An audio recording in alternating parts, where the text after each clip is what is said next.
माँ, ओ माँ, देखो मैं तुम्हारे लिए क्या लाया हूँ। हाथ में 2 टिकटे लहराते हुए राजीव बोला।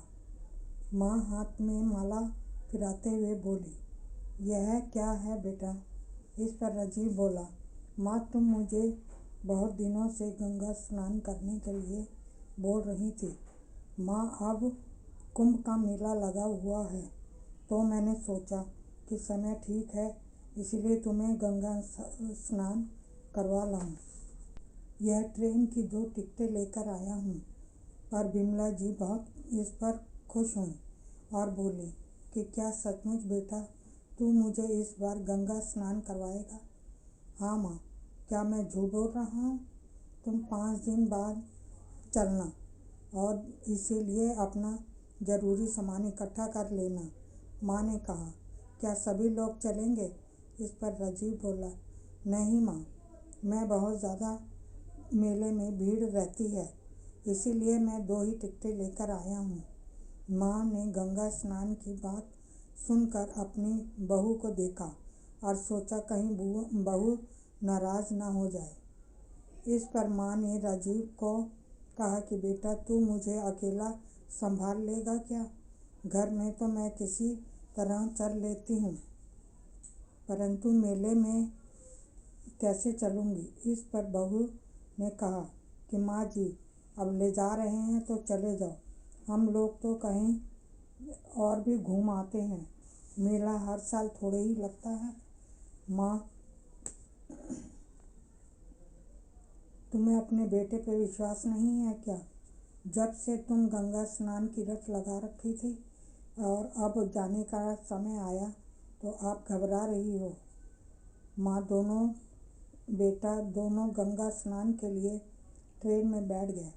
राजीव अपनी माँ को सहारा देकर अपनी सीट पर किसी तरह बैठ गया। राजीव कहने लगा, माँ आपने कब से तो गंगा स्नान करने की रट लगा रखी थी, आप अपने आप को संभाल कर चलना, कहीं गिर मत जाना।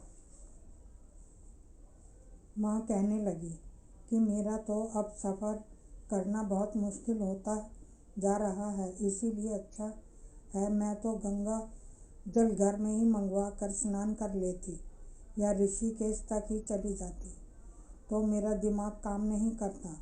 खैर है भगवान, अब रक्षा करना, अब तो हम घर से निकल ही पड़े हैं। जब रेलवे स्टेशन में माँ बेटा उतरे तो एकदम बादल छा गए और पानी बरसने लगा, ठंडी हवाएं चलने लगी। राजीव ने कहा कि माँ मैं अभी आता हूँ, और वह चला गया। जब वह थोड़ी देर वापस लौटा तो उसके हाथ में 2 कप चाय और पकोड़े थे। दोनों माँ बेटों ने चाय पी और पकोड़े खाए। जब 1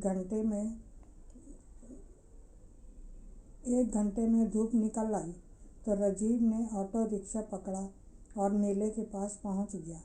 मेले में बहुत ज़्यादा भीड़ भाड़ थी। माँ ने सोचा, मैंने ज़िंदगी में कभी इतनी भीड़ नहीं देखी। राजीव जल्दी से एक जगह देख कर आया और माँ को बैठा दिया। थोड़ी देर बाद राजीव माँ को स्नान कराने के लिए ले गया। रास्ते में लाउड स्पीकर बज रहे थे, कहीं जय माँ गंगा की जय जयकार लग रही थी। मेले में माँ ने खिलौने वाले देखे, बंदर वाले देखे तो कहीं तरह तरह के खाने वाले देखे और सोचने लगी कि हे भगवान, मेले में इतने सारे लोग अलग अलग जाति के और अलग अलग धर्म के सभी गंगा स्नान करने के लिए आए हैं। राजीव माँ को किनारे तक ले गया और माँ का हाथ पकड़ कर उन्हें स्नान करवाया और खुद भी स्नान किया।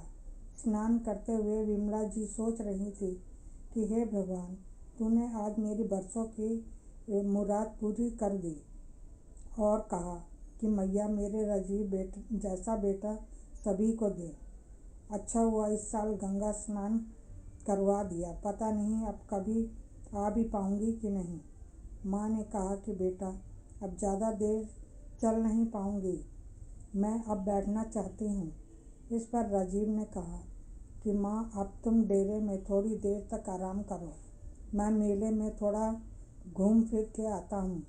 राजीव ने अपनी जेब से कुछ रुपए निकाले और माँ को दिए। इस पर माँ ने कहा कि बेटा, मैं इन पैसों का क्या करूँगी।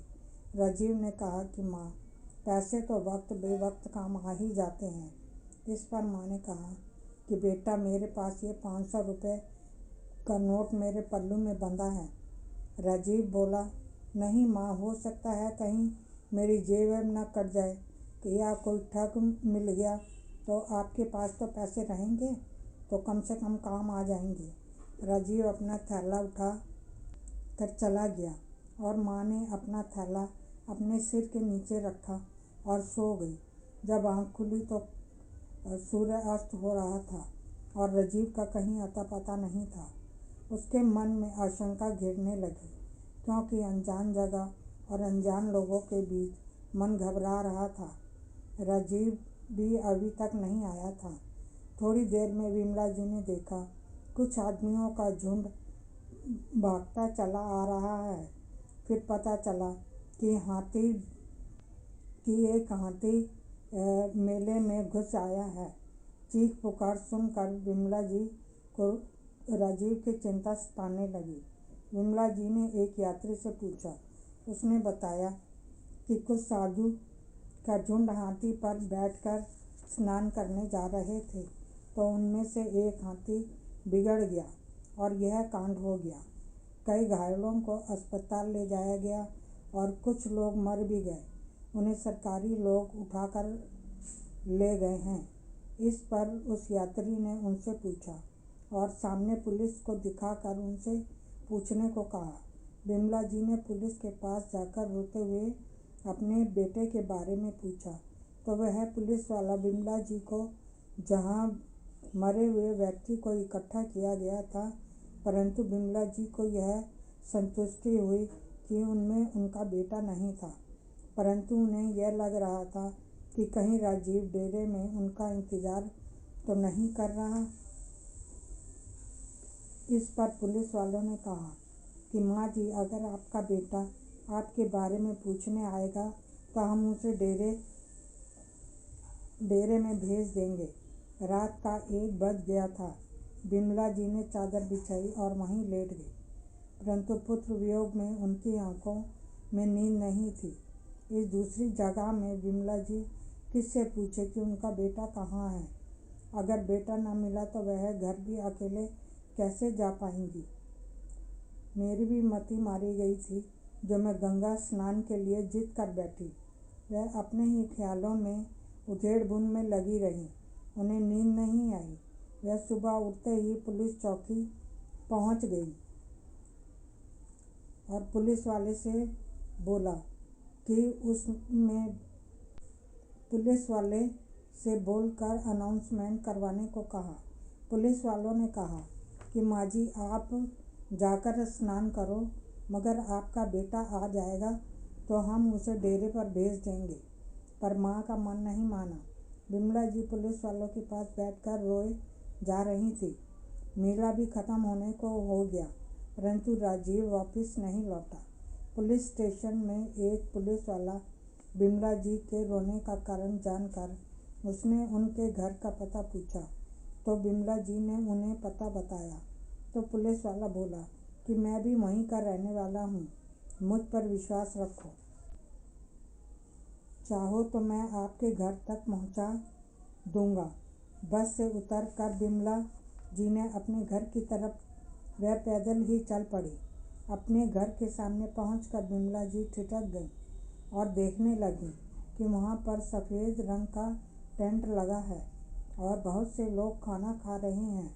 वहां पर उनका पोता पोती भी थे, जो अपनी दादी को देखकर जोर जोर से चिल्लाने लगे कि मम्मी पापा देखना, दादी वापस आ गई। इस पर राजीव ने अपनी सफाई देते हुए कहा कि माँ, मैं तुम्हें वहाँ पर सभी जगह देखा, पर तुम कहीं नहीं मिली, पर मैं तो तुम्हें वहाँ पर ढूंढ रही थी।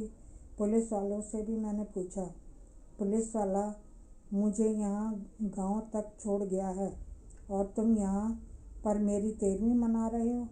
इस पर राजीव और उसकी पत्नी कहने लगी कि माँ जी, अच्छा हुआ आप वापस आ गईं। अब हम तुम्हारी 13वीं की जगह अब आने की खुशी में भोज करेंगे। गांव वाले भी खुश हुए और कहने लगे कि जाको रखे साइयाँ, मार सके ना कोई। अब गम की जगह खुशी ने ले ली। विमला जी को रात को खांसी आ रही थी। उन्होंने देखा कि राजीव के कमरे की बत्ती जल रही है। इस पर उन्होंने उनकी बातें सुनी तो विश्वास नहीं हुआ। उनकी बहू सुधा राजीव से कह रही थी कि तुम तो कह रहे थे कि माँ को ऐसी जगह ठिकाने लगाया हूँ कि वह कभी भी अकेली घर वापस नहीं आ पाएगी। इस पर राजीव बोला, सुधा यह तो अच्छा ही हुआ कि माँ वापस आ गई, नहीं तो मेरी आत्मा मुझे धिक्कारती रहती और जिंदगी भर कचोटती रहती। यह सुनकर विमला जी के पैरों के नीचे से जमीन निकल गई। राजीव सुधा को कह रहा था कि सुधा अच्छा हुआ माँ घर वापस आ गई, नहीं तो मैं माँ की मृत्यु का भागीदार बनता। यह सब सुनकर विमला जी स्तब्ध रह गईं और वह कुंभ के मेले में मुझे अकेला छोड़ने के लिए ले गया था। मैं इन पर इतना बोझ बन गई थी। विमला जी को बहुत बुरा झटका लगा और विमला जी धड़ाम से ज़मीन पर गिर गई और उनके प्राण पखेरु उड़ गए। अगर दोस्तों आपको ये मेरी कहानी पसंद आई है तो इसे लाइक करना और चैनल को सब्सक्राइब करना ना भूलना।